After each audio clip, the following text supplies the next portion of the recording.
Hey there, in today's video we're going to be talking about secrets of successful grant writers, because how do those good ones make it look so easy, right? So we're going to show you how you can do it too, so you can also be a grant writing unicorn.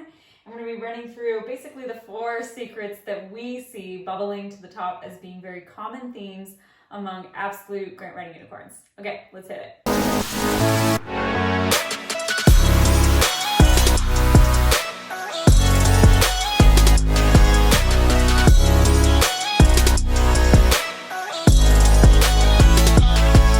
Secret number 1, grant writers are excellent project managers.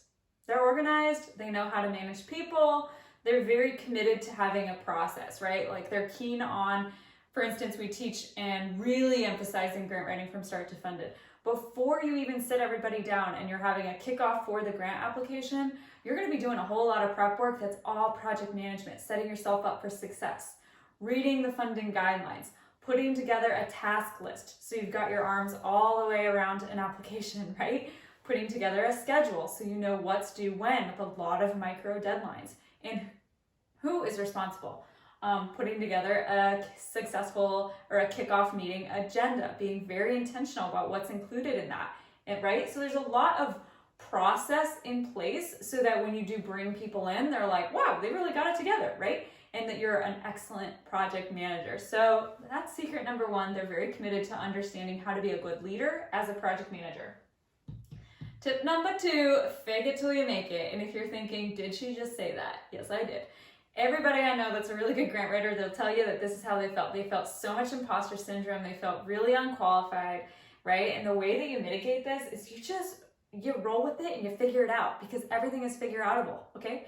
So let me give you a couple of examples. So Anna Tuig was a graduate from our grant writing program, and she said she would often just go to the engineer's office. She would be, I'm not leaving until you describe this to me. So she would just sit there, and she would often bring even a recorder and just take notes and listen to them talk. And she didn't understand, all but like 1 of every 10 technical terms, but that was okay. She'd then come back to her computer, Google it, figure it out, right? And once she had kind of got her arms around it, she still had questions, she could go back, but she was learning it, right? So everything's figure outable. You can do it too, even when you feel most out of your element. It's okay, really normal. It's kind of the grant writing experience. So successful grant writers, they're always doing this, especially because they always go and find harder and harder grants and projects to do. So this is kind of just a way of life.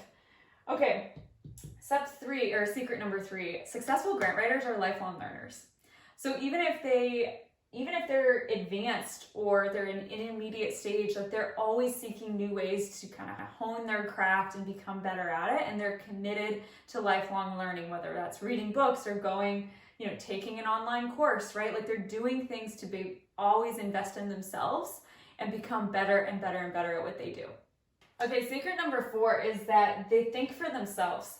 So what I mean by that is that really successful grant writers aren't afraid to stand up when they need to. So perhaps the organization is not, even though they're being a rockin' project manager, perhaps the organization, people aren't, getting, let's say, her the information she needs to actually write the narrative. And people are slipping on deadlines, right? Like, because you can't do this all by yourself. There's going to be other people involved. So they might just say, hey, you know what? If this is not a priority, let's just kill this project. We can pursue this, $500,000 grant later if it's not a priority. Like they're willing to kind of think for themselves and be a leader and stand up, right? Instead of just doing what they're told, right? So they find their voice.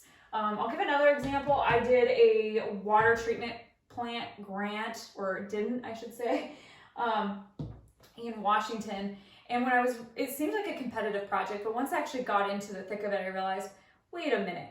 This community has the lowest utility rates in the whole state of Washington, like $24 a month or something. And there's no way the Department of Ecology is going to fund this project when it doesn't really have a water quality benefit, and they really just need to increase their rates and pay for it themselves.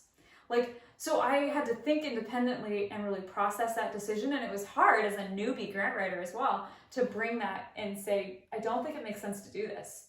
But that's the difference between someone that's just going to waste their time writing a grant that doesn't get funded versus, the successful grant writer is going to really be thinking independently and use those analytical thinking skills and put them to work.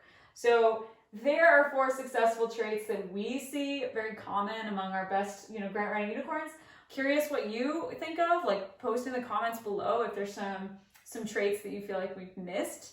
What would it take for grant writing to feel like it's easy for you? Like what tools would you need to feel confident about it, right? So no matter where you're at in this process, if you're trying to understand, is grant writing something I want to get into? I'll link below a video on discovering if grant writing is for you. It looks at the common traits of successful grant writers. We go a little bit deeper than this, right? What you can do with that as a career field, and then what it's like to learn and get professionally trained and certified. So that's that. Let me know if you have any questions. Drop them in the comments below. Hit the like and subscribe button. And thank you so much for your time. I will catch you next time. Bye.